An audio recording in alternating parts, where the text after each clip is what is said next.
Good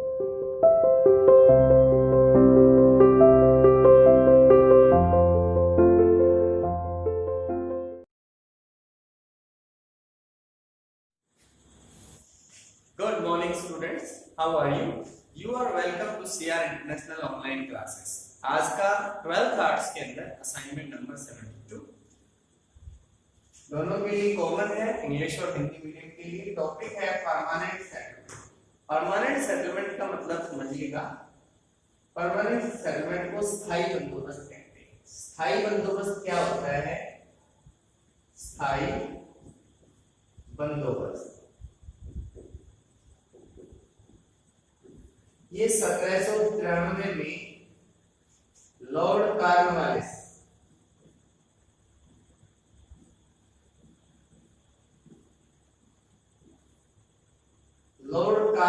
ने इसको शुरू किया 1793 में। 1793 के अंदर लॉर्ड कॉर्नवालिस से स्टार्ट हुआ। ये बंगाल, बिहार और उड़ीसा की दीवानी का हक अंग्रेजों को मिल गया। इससे संबंधित एक बैकग्राउंड मैं आपको समझा देता हूं, क्योंकि परमानेंट सेटलमेंट आपको समझ नहीं आएगा।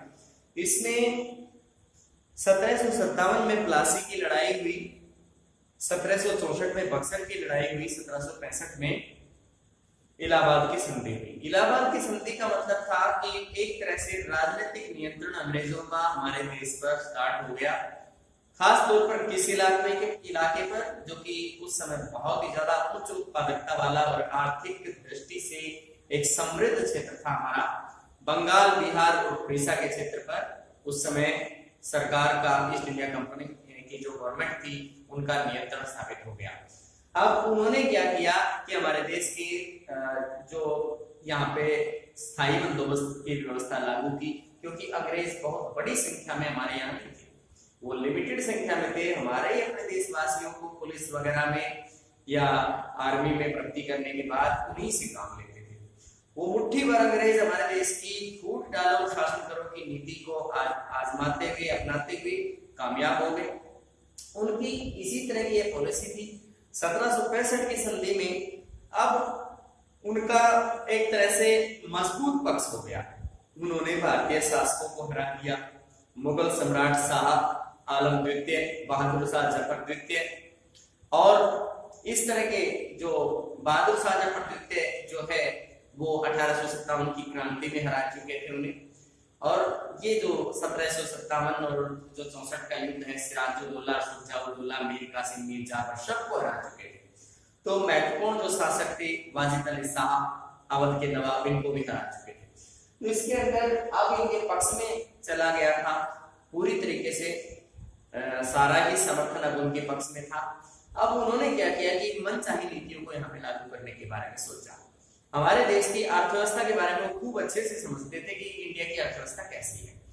उन्होंने क्या किया कि राजनीतिक नियंत्रण स्थापित होने के बाद आम जनता पर उन्होंने टैक्स बढ़ाने शुरू कर दिए। स्थायी बंदोबस्त का मतलब ये था कि एक बार कर व्यवस्था को निश्चित कर देने के बाद उसको बार बार नहीं बढ़ाया जाएगा।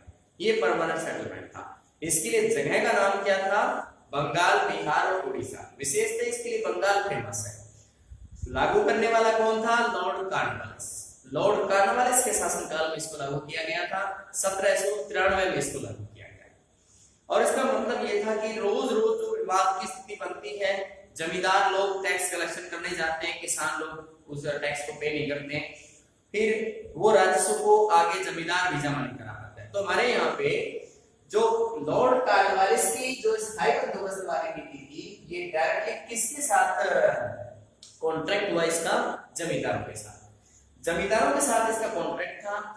जमींदारों ने ईस्ट इंडिया कंपनी के मुलाजिमों के साथ में या डायरेक्टली ईस्ट इंडिया कंपनी के साथ उन्होंने समझौता कर लिया कि हम आपको निश्चित धनराशि इतनी बनती है, हम आपको इतना जमा करा देंगे। उन्होंने उस समय इस चीज को ये माना कि हमारे पास टैक्स कलेक्ट होके आ जाएगा और हम इसको टाइम से जमा कराते रहेंगे। लेकिन सिचुएशन इसके विपरीत थी। कुछ जमींदार खुद जानबूझ के इस चीज को जमा नहीं कराना चाहते थे, क्योंकि वो सोचते थे कि हमारा अंग्रेज सरकार क्या बिगाड़ेगी, उनकी प्रॉपर्टी को नीलाम करेगी, नीलामी में वो अपने रिश्तेदार को खड़ा कर देते थे। इस तरह की समस्याएं थी, वो हम आपको आगे भी बताएंगे इसके अंदर। तो 1793 में इसको स्थायी बंदोबस्त को लागू किया गया। हमारे पूरे इंडिया के अंदर ही लगभग ये चीज लागू हुई 1793 में सबसे पहले बंगाल के अंदर। उसके बाद रैयतवाड़ी व्यवस्था जो कि तमिलनाडु, आंध्र प्रदेश, केरला इस क्षेत्र के अंदर लागू की गई। महलवाड़ी व्यवस्था पंजाब और हिमाचल प्रदेश, हरियाणा इस क्षेत्र के अंदर लागू की गई।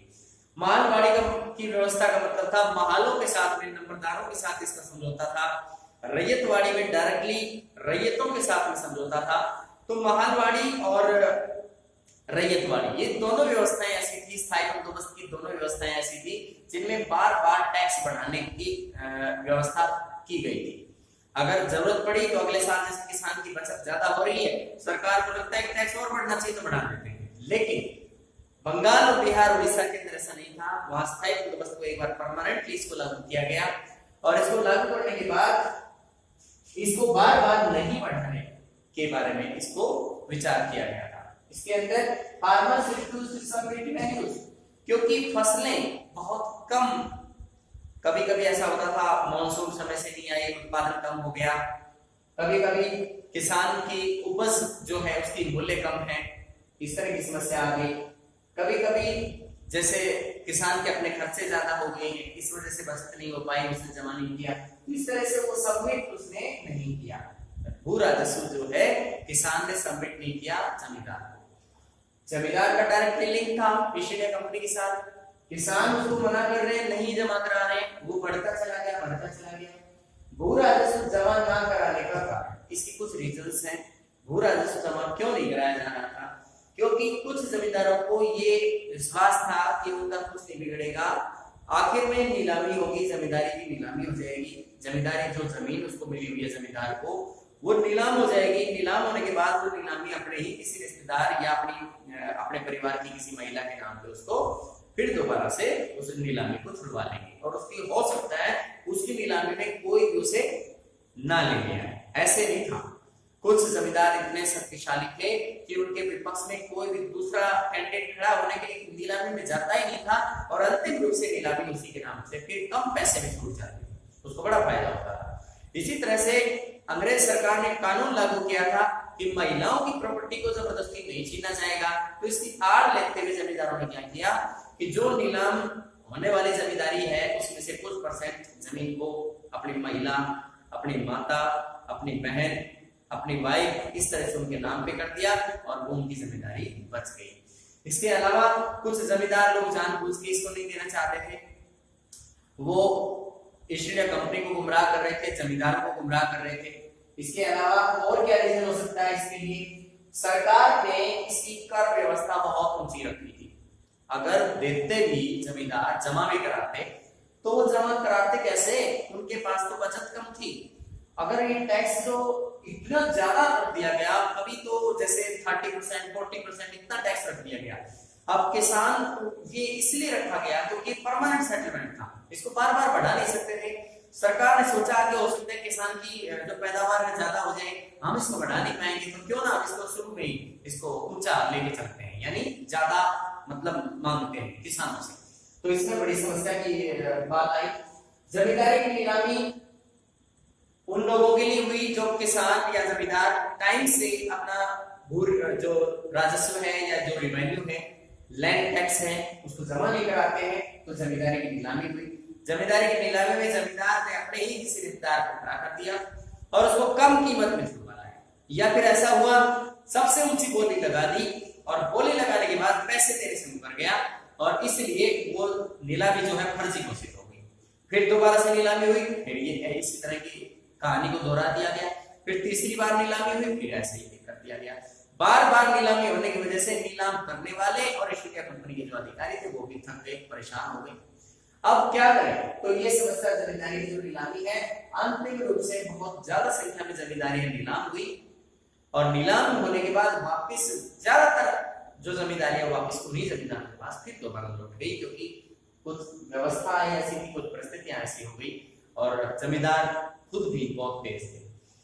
यहाँ पे जमींदारी बचाने के हथकंडे कुछ बता, जमींदारियों को कैसे बचाया जाए, इस तरह के कुछ हथकंडे भी उस समय अपनाए गए जमींदारों के द्वारा, जैसे कि अपनी माताजी के नाम प्रॉपर्टी को कुछ हद तक ट्रांसफर करना, या फिर अगर कोई बाहर से कोई नया खरीदार आया है तो उसको टिकने नहीं देना, उसको डरा धमका करके भगा देना, अपने खुद के लठैत या लठियाल जो व्यक्ति होते हैं उनसे मारपीट करके उसको भगा देना।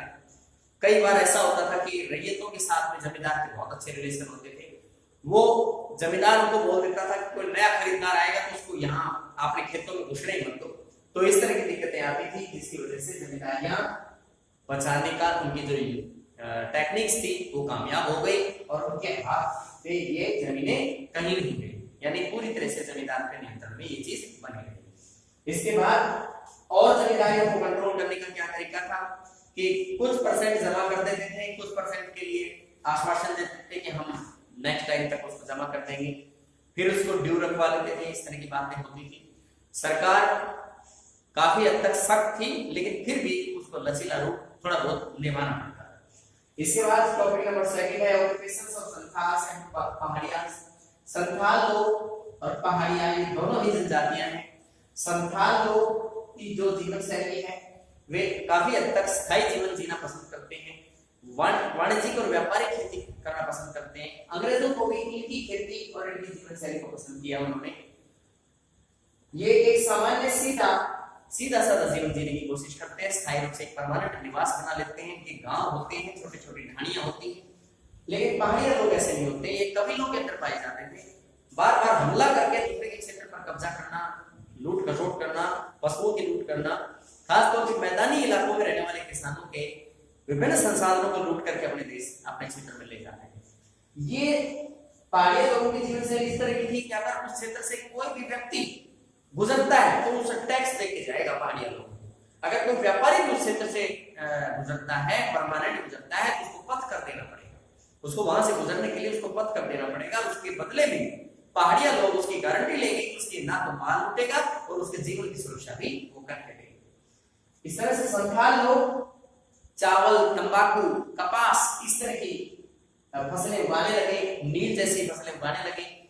लेकिन इनके साथ भी अंग्रेजों का व्यवहार कुछ दिनों तक ठीक था, लेकिन बाद में संथाल लोगों ने भी उनके खिलाफ विद्रोह कर दिया। और क्योंकि अंग्रेजों की पॉलिसी इस तरह की थी, अंग्रेजों ने इनको लोक लुभावन बातें दिखाई, लेकिन असल में ऐसा कुछ नहीं था। वो सिर्फ शोषण करना चाहते थे। इन पर टैक्स रख दिया गया, बहुत भारी टैक्स से लिया गया। टैक्स ज्यादा होने की वजह से इनके जो जमीनें थी वो साहूकार के पास चली गई। साहूकार धीरे धीरे करके पूरी सारी जमीन पर नियंत्रण करते जा रहे थे और संथाल लोगों ने साहूकारों के खिलाफ और औपनिवेशिक व्यवस्था यानी अंग्रेजों के खिलाफ उन्होंने जोरदार आवाज बुलंद की। दोनों ही जनजातियां हैं, लेकिन संथाल एक परमानेंट निवास बना करके जीवन जीना पसंद करता है, स्थायी रूप से रहना पसंद करता है। इसमें ये इस तरह की फसलें उगाते हैं जो वाणिज्यिक हो, व्यापारिक खेती करने की कोशिश करते हैं। इनकी उत्पादन क्षमता ज्यादा होती है। ये आधुनिक हलों का इस्तेमाल करते हैं, यानी जो लोहे का हल है वो उसका इस्तेमाल करते हुए ये खेती की जुताई करते हैं। पहाड़िया लोग कुदाल का इस्तेमाल करते हुए खेती करते हैं, यानी अपने हाथ से कस्सी से खोद करके और मिट्टी को तैयार करते हैं। इनकी जो खेती करने की कला है वो कर्तन और दहन प्रणाली मानी जाती है। झूम खेती करते हैं, एक स्थान को वन क्षेत्र को साफ कर लेते हैं, फिर कुछ समय तक खेती करेंगे, फिर नया क्षेत्र उसके अंदर जाकर के फिर खेती करेंगे, फिर कुछ समय के लिए खाली छोड़ देंगे, फिर नए क्षेत्र में जाकर खेती करेंगे। ये होती है पहाड़िया जीवन शैली, वहां की कृषि। ज्यादातर लोग पशुपालन का काम करते हैं और लूट मचाने में, आक्रमण करने में, अटैक करने के अंदर इनको छद्म युद्ध लड़ना बहुत अच्छा आता है। गुरिल्ला युद्ध प्रणाली में दक्ष होते हैं और बाहर के क्षेत्रों को, बाहर के क्षेत्र के लोगों को पसंद नहीं करते हैं। अपने क्षेत्र में आने पर ये जितनी भी आसपास की प्रॉपर्टी है उसको अपना निजी संपत्ति मानते हैं। पहाड़िया लोगों की सोच बाहर के क्षेत्र के लोगों को बाहर करने की है, बाहर रखने की है। सभी संसाधनों पर अपना नियंत्रण स्थापित करते हैं, काठ कोयला तैयार करते हैं, महुआ के फूल इकट्ठे करते हैं खाना खाने के लिए और उनसे शराब वगैरह तैयार करने के लिए। पहाड़िया लोग दाल, ज्वार, बाजरा वगैरह खेती उगाते हैं, लेकिन ये लोग चावल, कपास, तंबाकू इस तरह की जो नकदी फसलें हैं इनको उगाने की कोशिश करते हैं, सरसों वगैरह भी उगाते हैं। नेक्स्ट है, ये हम किस समय की बात कर रहे हैं, ये अंग्रेजों के शासनकाल की बात कर रहे हैं, तो हमें इसको पास्ट टेंस में ही रखना है। नेक्स्ट है रिवोल्ट ऑफ संथाल। संथाल ने विद्रोह क्यों किया? संथाल को पहले अंग्रेजों ने मोटिवेट किया कि आपकी जो खेती की व्यवस्था है, क्योंकि अंग्रेजों को पता था कि इनकी जो खेती करने की जो टेक्निक है बहुत अच्छी है, ये आधुनिक खेती करना पसंद करते हैं, व्यापारिक और वाणिज्यिक खेती करना पसंद करते हैं, जो कि अंग्रेजों के लिए लाभ का सौदा होती थी। जैसे ही इन्होंने नए नए क्षेत्रों को साफ किया, खेती की मेहनत की, उत्पादन खूब बढ़ाया, तो उसमें बहुत ज्यादा टैक्स लगा दिया। अब टैक्स ज्यादा देने की वजह से इन किसानों के पास कुछ नहीं बचा, संस्थानों के पास कुछ नहीं बचा। अब जमा क्या करें, इसलिए इन्होंने भू राजस्व अदा करने से मना कर दिया, इन्होंने विद्रोह कर दिए। सरकार ने कठोर नियंत्रण किया इन पर और सशस्त्र पुलिस बल से इन पर हमला करवाया और इनमें काफी संख्या में संथाल लोग मारे भी गए। तो इस तरह के जो रिवोल्ट है, इनमें इनका मतलब यही था कि जो इनकी जमीनें हैं वो साहूकार धीरे धीरे करके अपने जब्त करता जा रहा है, और क्योंकि वो उससे पैसे ले लेते हैं, पैसे चुका नहीं पाते हैं, इसलिए उसकी जमीन को गिरवी रखना पड़ता है। यहाँ दोनों तीनों टॉपिक्स को एक बार फिर से रिवाइज कर सकते हैं। परमानेंट सेटलमेंट स्थायी बंदोबस्त है जिसको बार बार बदला नहीं जा सकता है। यह स्थायी बंदोबस्त सिर्फ बंगाल, बिहार, उड़ीसा में लागू किया गया था। बाकी दो जगह पर रैयतवाड़ी व्यवस्था जो कि तमिलनाडु के अंदर और बहालवाड़ी व्यवस्था पंजाब के अंदर, उसको हम स्थायी बंदोबस्त ना कह करके उसके अंदर हम अस्थायी बंदोबस्त कहें तो ज्यादा अच्छा रहेगा, क्योंकि बार बार उसमें चेंज करने का ऑप्शन है, लेकिन यहाँ चेंज करने का ऑप्शन नहीं। ये अपने कर को बढ़ा नहीं सकते हैं। अगर किसान की उपज बढ़ रही है तो उसको बढ़ा नहीं सकते, क्योंकि एक बार फिक्स हो चुका है। इन्होंने बहुत ऊंची दर परमानेंट सेटलमेंट में रखी। इनको पता था कि आगे खेती की उत्पादकता स्तर बढ़ेगा और हो सकता है कि फिर हम बाद में अफसोस जताएं इस चीज के लिए कि हम इस पर टैक्स ज्यादा ले सकते थे, हमने कम लगाया। तो इसलिए उस कमी को पूरा करने के लिए इन्होंने टैक्स पहले लगा दिया और वो किसानों के लिए नागवार गुजरा, उससे बड़ा नुकसान हुआ। यहाँ पे किसानों ने रेवेन्यू को जमा कराने से मना किया क्योंकि बहुत ज्यादा था। विपरीत परिस्थितियां भी इसके लिए जिम्मेदार रही, मानसून समय से नहीं आया, या फिर फसलें अच्छी नहीं हुई, या सिंचाई सुविधाओं की कमी हो गई, या फिर सरकार की नीतियां खराब थी, या जमींदारों के द्वारा शोषण किया गया। इस वजह से भू राजस्व जमा नहीं कराया गया। उस समय भू राजस्व की जो व्यवस्था थी स्थायी बंदोबस्त में जमींदारों के साथ मिलकर डायरेक्टली कांटेक्ट था। इस जमींदार लोग जमा तब कराते जब किसान उनको समय से जमा कराते। किसानों ने जमा कराने से मना कर दिया तो जमींदार लोग नहीं जमा करा पाए। इसी की वजह से जमींदारी की नीलामी हुई।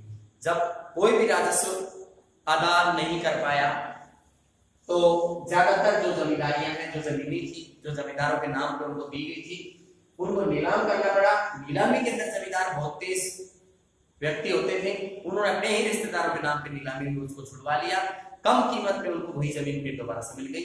या फिर उनके कुछ ऐसे हथकंडे होते थे जिसमें बाहर के व्यक्ति को टिकने नहीं देते थे, अपने ही परिवार की किसी महिला के नाम पे उस प्रॉपर्टी में से कुछ परसेंट उसके नाम पे रख देते थे और काफी हद तक वो जमींदारी को बचाने में कामयाब हुए। यानी ईस्ट इंडिया कंपनी को भी इन जमींदारों ने चकमा दे दिया।